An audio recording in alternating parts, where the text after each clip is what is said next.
Good afternoon. I'm Jay Shambaugh. I'm the director of the Hamilton Project, and I'm going to share with you a little bit of research. Some of you may have gotten the handout of the recent paper that we just released this morning on chronic absenteeism, and so we're going to talk a little bit about that research now. I'm going to start by playing a video, actually, that Lauren Bauer, who's a fellow at the Hamilton Project and who is one of the co-authors on the paper that we just released, is going to demonstrate a lot about chronic absenteeism with Jenga. So we'll start by playing that.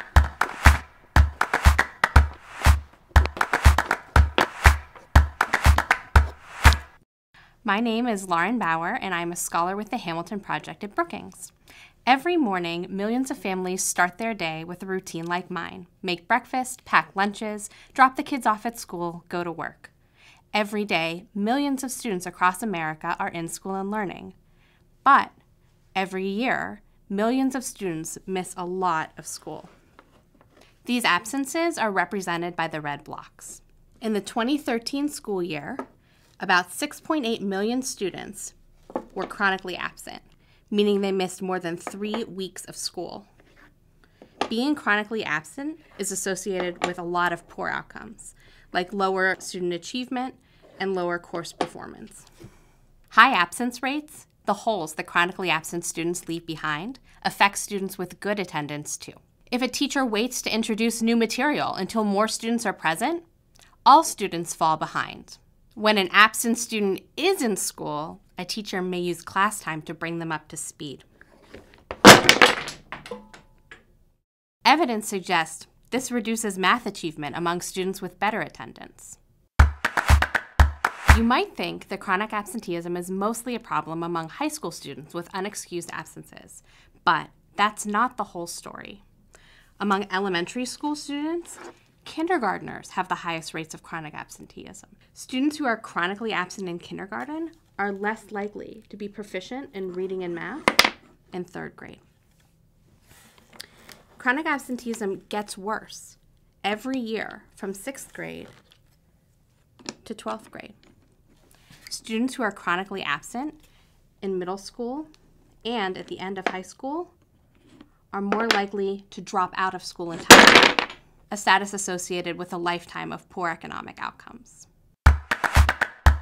What can we do about chronic absenteeism? Under the Every Student Succeeds Act, No Child Left Behind's replacement, 36 states and DC will be holding schools accountable for reducing rates of chronic absenteeism. In a new Hamilton Project strategy paper, we discuss some of the evidence-based strategies that work.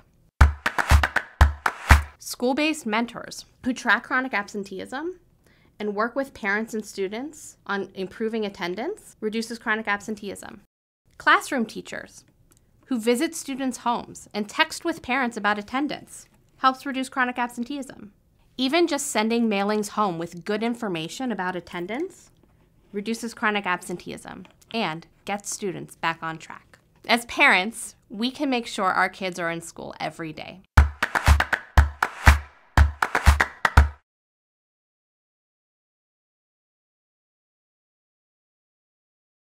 Thanks to Lauren and to Melanie Glarski and Carolyn Kim who helped get this together. So now I'm going to talk about similar topics without Jenga, and which is probably less interesting.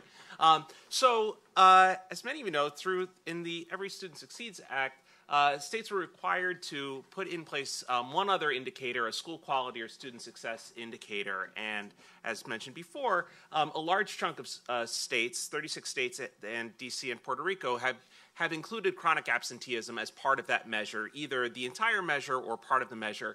And chronic absenteeism we're describing, it is usually described as students missing 3 weeks of school. So this is not the occasional absence or being sick or a short vacation. This is missing a substantial chunk of school. States have taken very different routes, the ones that have included chronic absenteeism. Some, it's a very small portion of a more complicated indicator. In some cases, it may be really the only 5th indicator that's been added.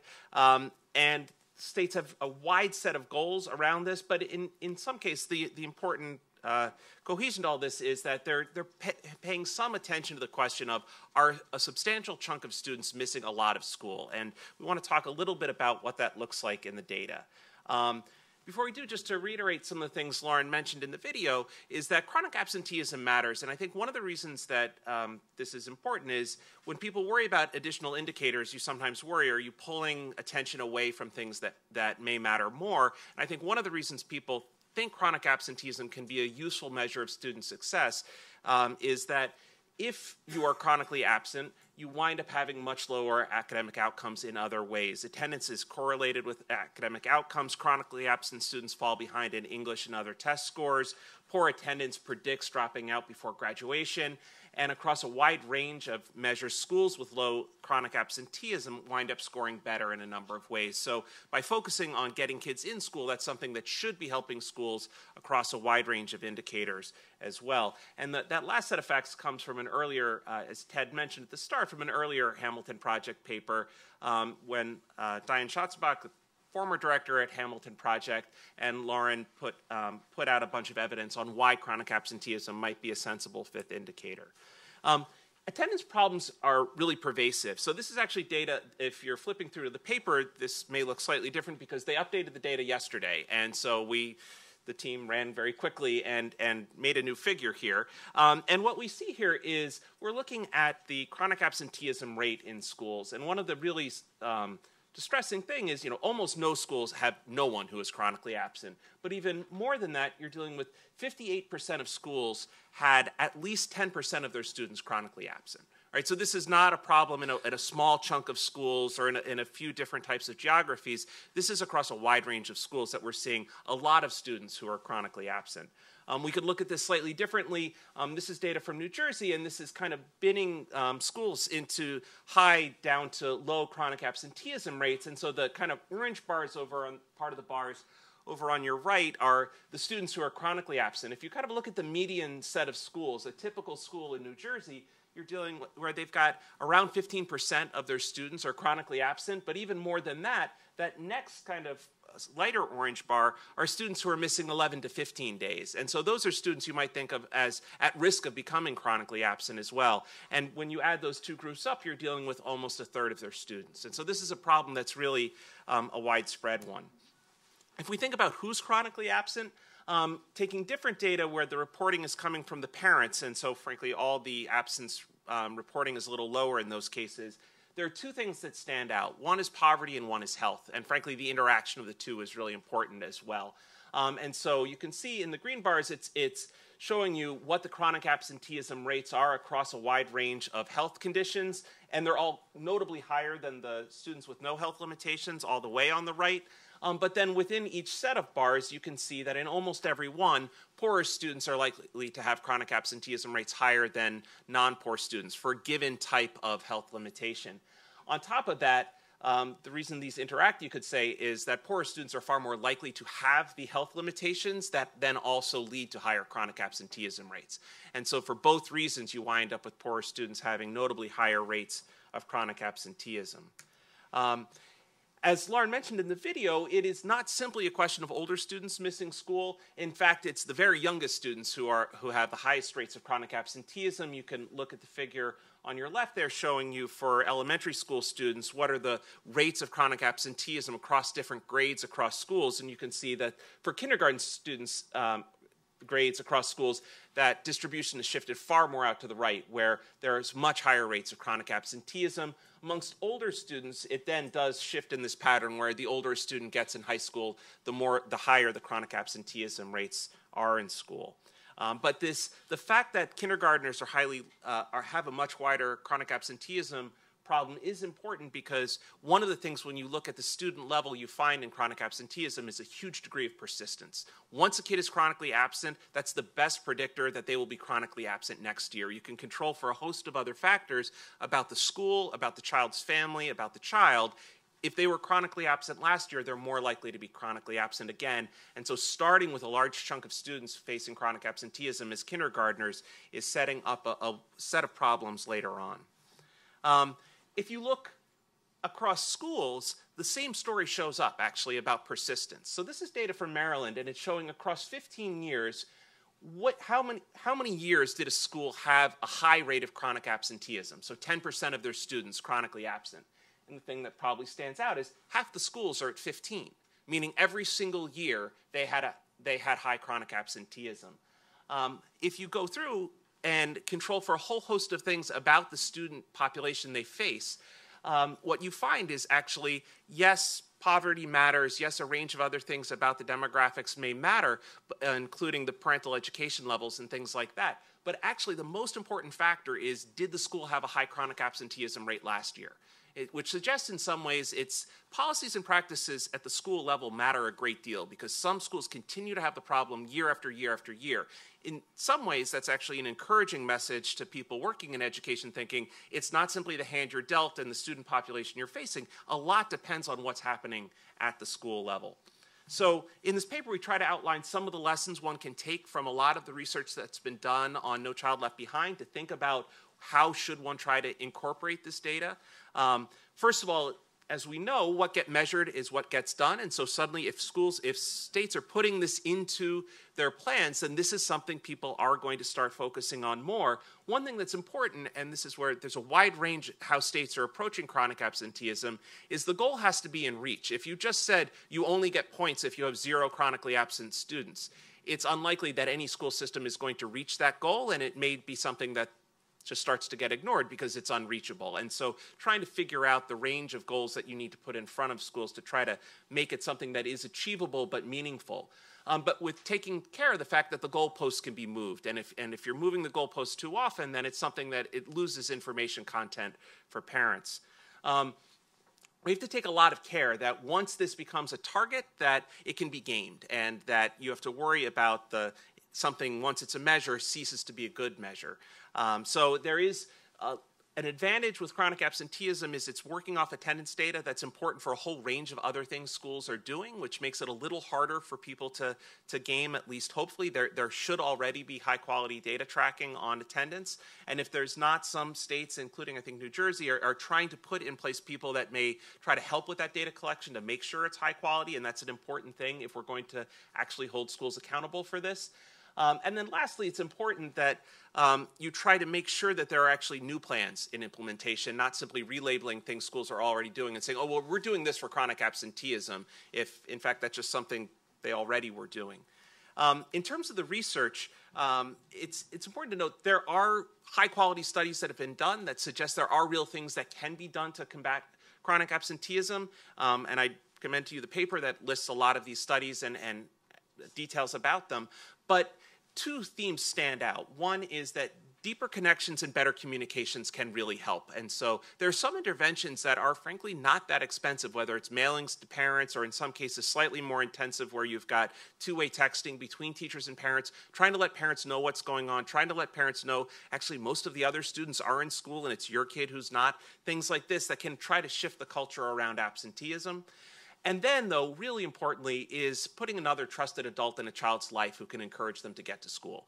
And that mentorship programs and ways to try to connect either teachers to families or outside mentors to families can be really meaningful and actually have, in a number of studies, where people are doing controlled studies and high-quality academic work showing that these types of programs can really help move the dial on chronic absenteeism. And so I think some of these lessons point a way forward for schools and states as they try to think about incorporating this into their accountability plans.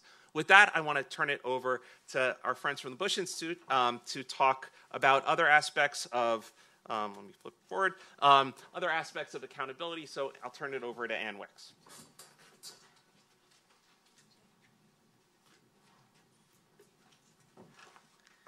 Hi, everybody.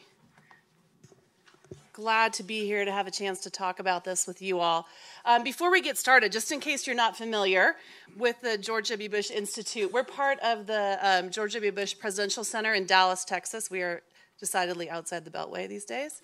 And in addition to the museum and the library and the archives, we're the policy institute that sits on that campus. And you can see the mission of our work there. Our impact centers, in addition to the work we do on education, we also work on economic growth, military service initiative focused on post-9/11 veterans, a presidential leadership scholars program that's a partnership between 4 centers, Clinton, LBJ, Bush 41, and Bush 43.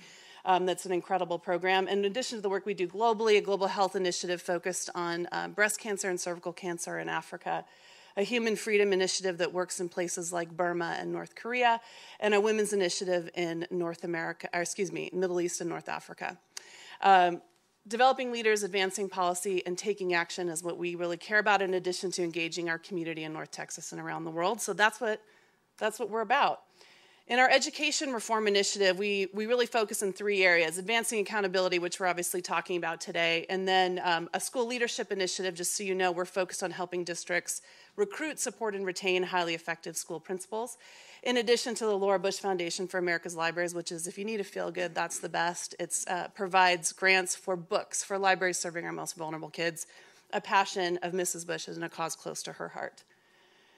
So our role in accountability is really focused around helping provide data and thought leadership and research and policy where we can. With the work we're releasing today, the Spotlight section is part of our State of Our Cities tool.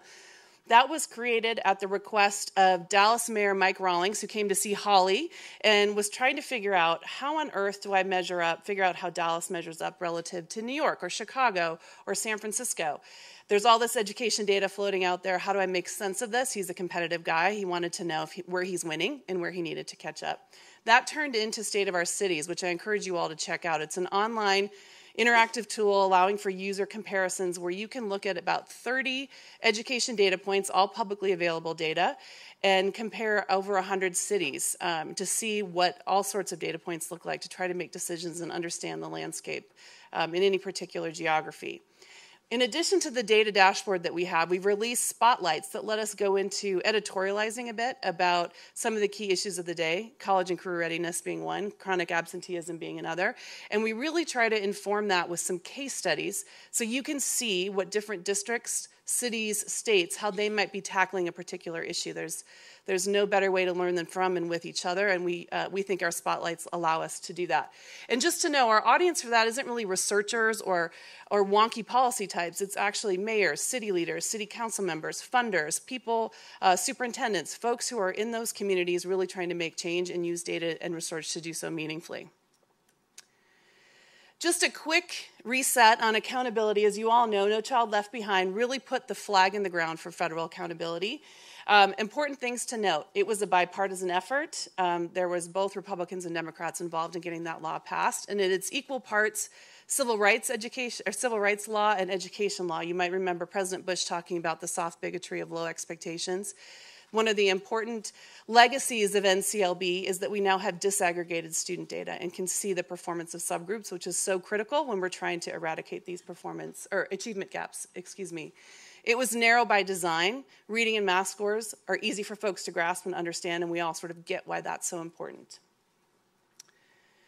As we go forward, as you've heard from Jason and Jay, the states now are really leading the charge, and we'll get to see what happens next. How will they embrace this responsibility? The plans gave us, you might hear people talk about them as being a little underwhelming, the state plans, but we've also heard a lot of stories that states are doing things that they didn't put in writing. So we're really curious what this will look like as we go forward to make sure that all kids have an opportunity to learn and succeed, and our spotlights on chronic absenteeism and college and career readiness are part of that.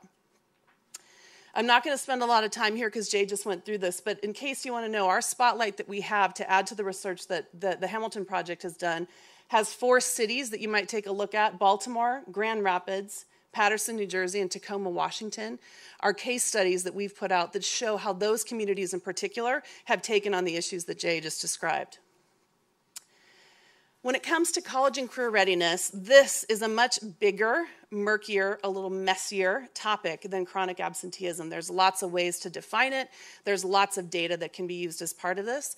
We've organized our spotlight around 6 areas that you see here: data, awareness, policy, equity, academic preparation, and partnerships. So there's, and including our case studies. So instead of going deep in too many areas, I'm going to give you a little taste of each of those. We interviewed a lot of experts who were part of building the spotlight. Their words are going to be the messages that you see as we go. Let's start with awareness, the biggest piece of this. And the most important takeaway here is that we don't want to presuppose what kids want to do, right? They need exposure to lots of things. I would imagine there's many of you all in this room who may have prepared to do one job or started doing one job, who may be in another job now, right? This is a common human It's part of being human, right? We evolve and grow as we get exposed to things.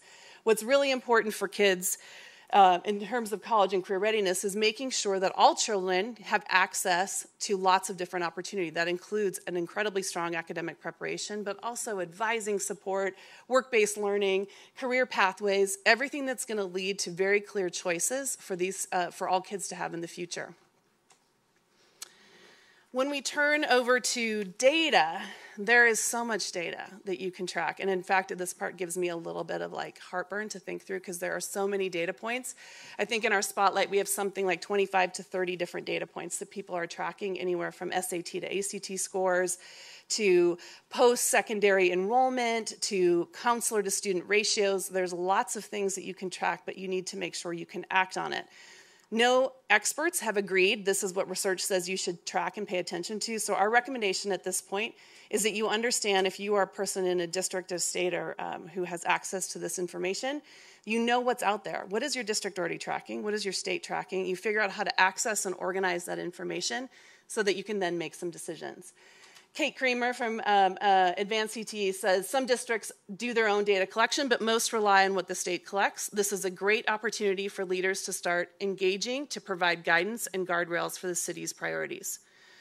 City leaders need this kind of information to examine access and success. We think this is really important, and it needs to happen at the city and district level. That data then goes to informing the policy, right? You shouldn't start your policy without an understanding of what the data exists. And this is, Susan is in the room. Susan Terrio, where are you? Susan is such a great expert on all this. She's in the back. And this is what she offered to us. It takes time to get at the outcomes we want to see. Things like post-secondary attainment and employment are strong indicators, but they occur outside the control of the K-12 system. The part we highlighted I love. Leaders should choose indicators backed by research, even when they require a longer time frame and a stronger data system, right? We still have a lot to learn as these states bring on their state plans and think through this fifth indicator idea and what will actually meaningfully measure student success. All data points won't be equal. As we turn to equity is a huge piece of this, right? We can't ignore the complicated, complex, and sometimes dark history of CTE, college or technical education. There's been a history of tracking that has, based on race, socioeconomic status, ethnicity, that we can't ignore, right? We can't ignore. The important piece here is that data shines our light. This disaggregated data will shine the light as you're making decisions in your district or community and state.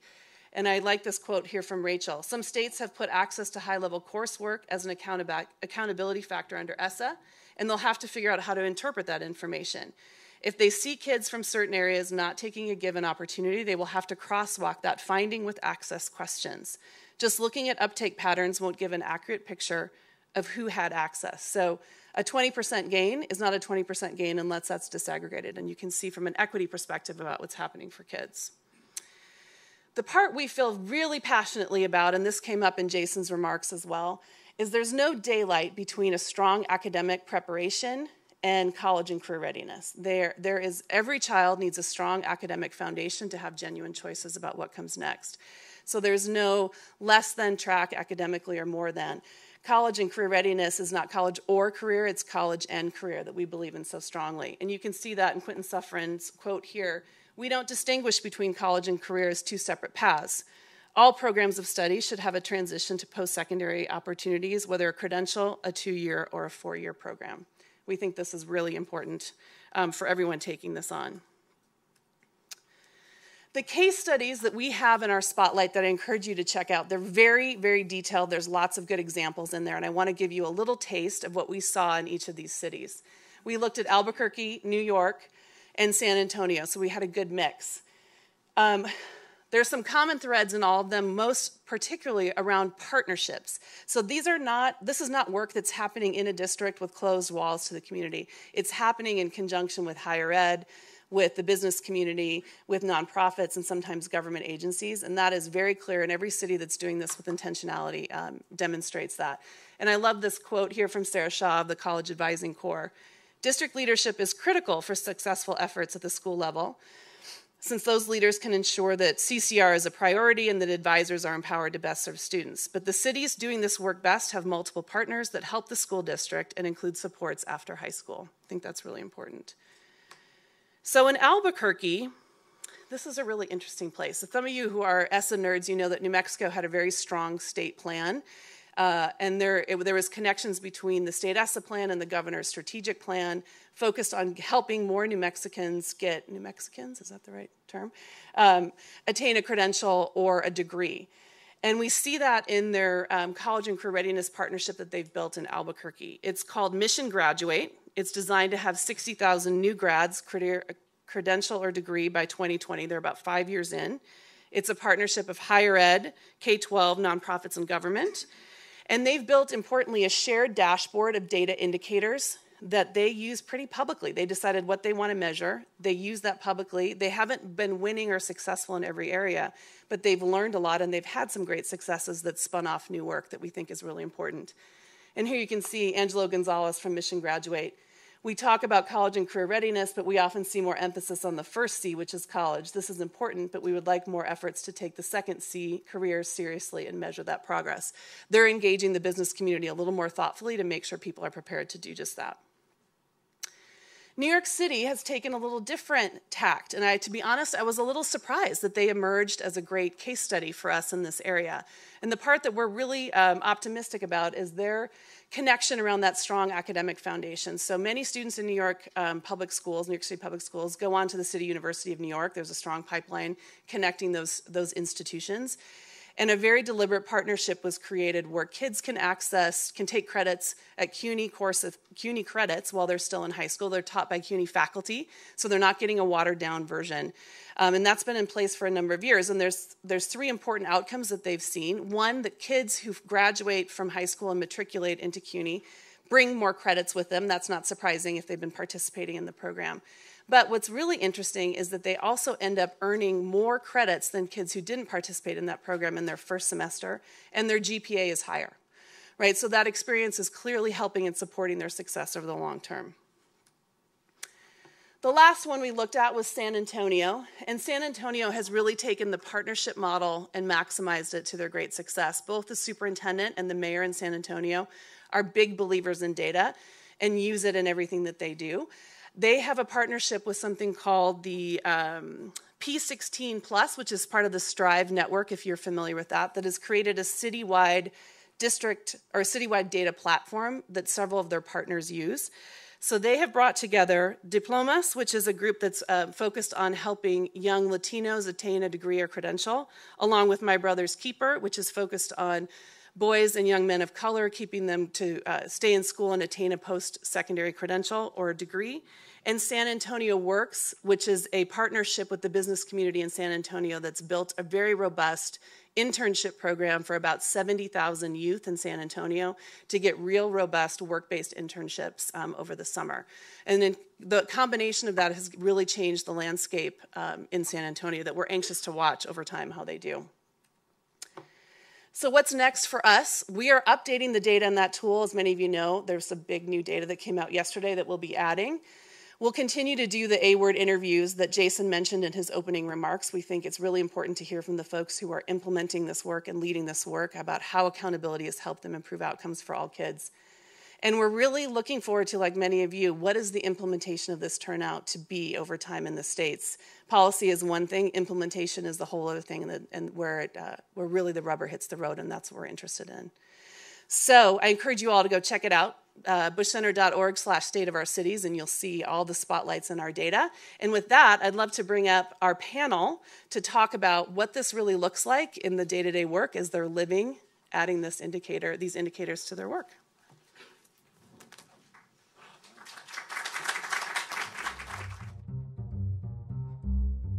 Thanks for watching. Be sure to like and subscribe for more videos from Brookings.